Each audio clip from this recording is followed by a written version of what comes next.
But first, campaigners are calling for plans for a road tunnel from the Royal Docks to Greenwich to be scrapped to protect school children from air pollution.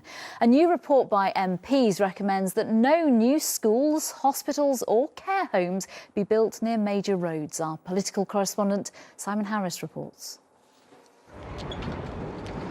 New schools aren't much use in the middle of nowhere. They need a local supply of pupils, and St Mary Magdalene won't go short. It's being built next to the growing Millennium Village in Greenwich. But it's also next to some busy roads, one of them a pollution hotspot, and that makes anti-road and air quality campaigners like Jill Austin angry. I'm not saying that we shouldn't be building schools. Of course we should. This is where there are new housing being built. So of course the school should be the centre of its community. But this is not the place for it on such a busy road. So is it a case of move the school or move the traffic? Move the traffic. Nitrogen oxides from diesel engines contribute to a cocktail of pollution which is said to cause at least 4,000 premature deaths in London every year. Now a group of MPs are calling on the government to take radical action. They want no new schools, hospitals or care homes at pollution hotspots, higher taxes for the dirtiest vehicles and even air filtration systems in some schools, whatever the cost. Any kind of environmental measure or safeguard is not necessarily cheap, but what we have to do is look at that expenditure within the long-term costs, impact on families, on health, the costs for the NHS.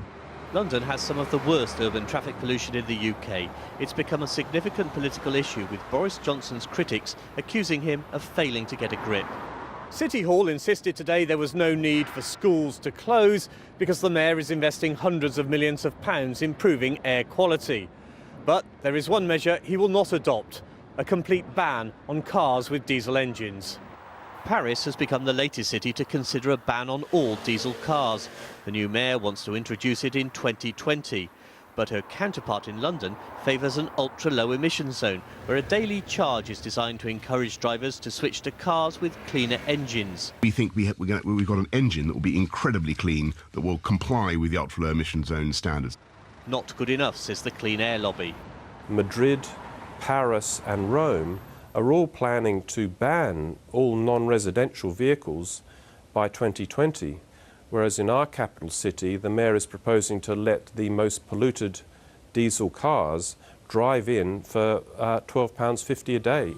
More than 60 years after the great smog of London forced Parliament to change the law, the capital's air quality is once again on the political agenda. Simon Harris, ITV News.